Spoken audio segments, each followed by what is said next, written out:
So I've had many people over the years ask me about getting an industrial machine for things like upholstery, leather, doing car seats, boat seats, canvas, using heavy duty material and heavy thread. You need an industrial machine for that for various reasons, but not all industrial machines are the same. For instance, this machine here is a Consew 230. It's a 230 class. Now it's definitely an industrial machine, goes in a stand, but it's made for lightweight materials like trouser cuffs, for skirt hems, for hemming up shirts and taking in suits and things like that. Lightweight materials that use lightweight threads like 100% polyester, something that's lightweight and strong, mainly for garment construction, maybe even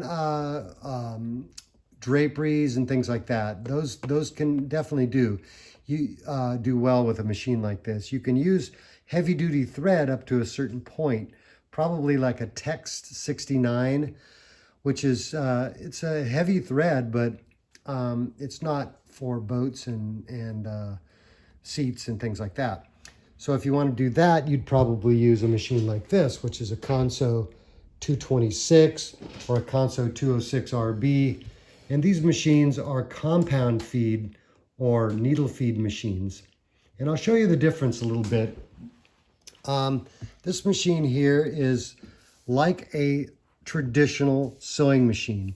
So you put your fabric underneath the presser foot, you lower the presser foot down, and as it stitches, the presser foot remains down the whole time.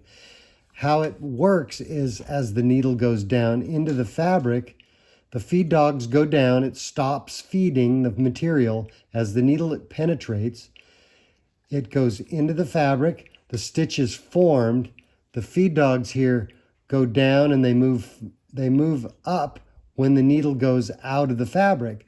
So as the needle rises, the fabric is moved. So it goes in, stitch is formed, feed dogs come up, move the fabric, feed dogs go down, needle goes in, feed dogs are down and then come up again. So they alternate between stitch being formed and the feeding. And that's pretty traditional.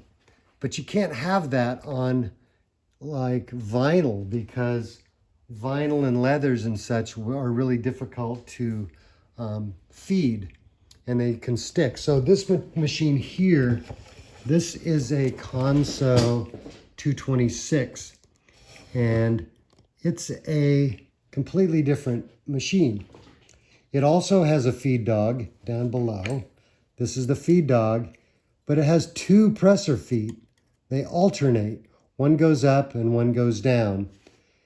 And also the needle doesn't just go straight up and down. It goes down in the fabric and moves back. So it goes down in the fabric and moves back at the same time. So this is a compound feed, meaning it's feeding with the feed dog down below, the foot on the top, and the needle. So I'm going to put the fabric in and just show you how that works. So that if you can imagine, well, let me lift this up, and you can see that as the needle goes down in the fabric, the presser foot is also going down with it.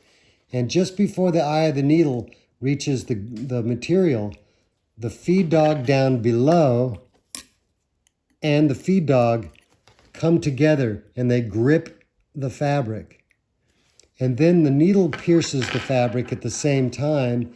And once it's in there, then the foot, the feeder, and the needle move back as the stitch is formed. And then the needle comes up. The outside presser foot holds the material down while the feed dog, the foot, and the needle go back to their original place. Then the outside foot that's holding the material down rises up as this foot is going down, and then the stitch is formed and fed at the same time. So let's put some fabric in here and show you a little bit, show that in real time with some fabric here. Let me get the fabric out of the way here. So the needle goes down, the feed dog goes down, the outer foot lifts, and then it moves the fabric with the needle is actually feeding it, and the foot and the feed dog. So you can go over very thick materials. This is leather. This is 2, 4, 6. This is 8 layers of leather with some really heavy thread, and it goes over it like nobody's business. It's just, it doesn't matter. It's very, very heavy duty. So that is one of the main things that's different in an industrial machine that's made for upholstery, is the feeding. There's also another aspect of the industrial machines, and that's the hook itself. This is a 226 console, and it's a top-loading bobbin, so the bobbin drops in. Another industry standard for upholstery is a Conso 206 RB, and those machines use a bobbin that you load on the side like your other machines. Now I'm going to take this, this is a hook from a Conso 206, and this is a hook from a Conso 230, like a garment construction one like I showed you at first. You'll see that the size of this is considerably smaller than this one.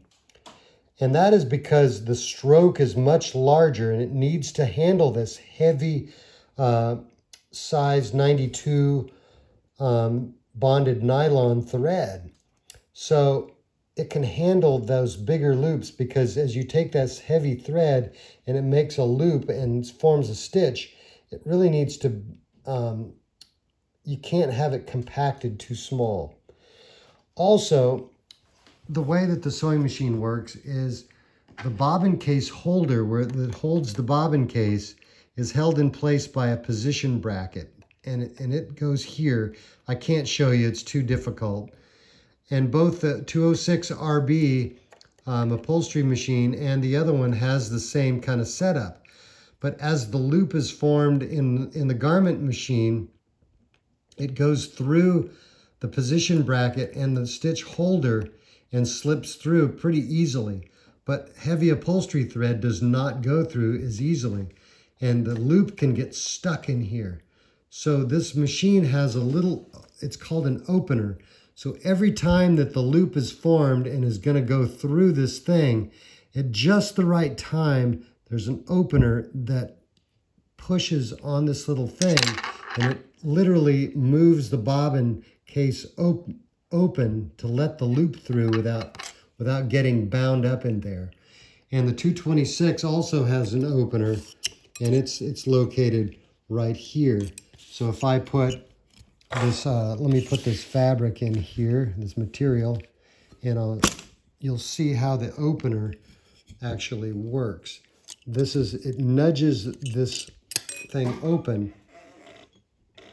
like that. It only takes a tiny bit, not much, but you can see that the needle goes down, it makes a stitch, and that loop of thread that's going through there has to slip in without getting bound up, and the opener pulls back and lets it slip through that little slot. So anyway, those are the main things about an industrial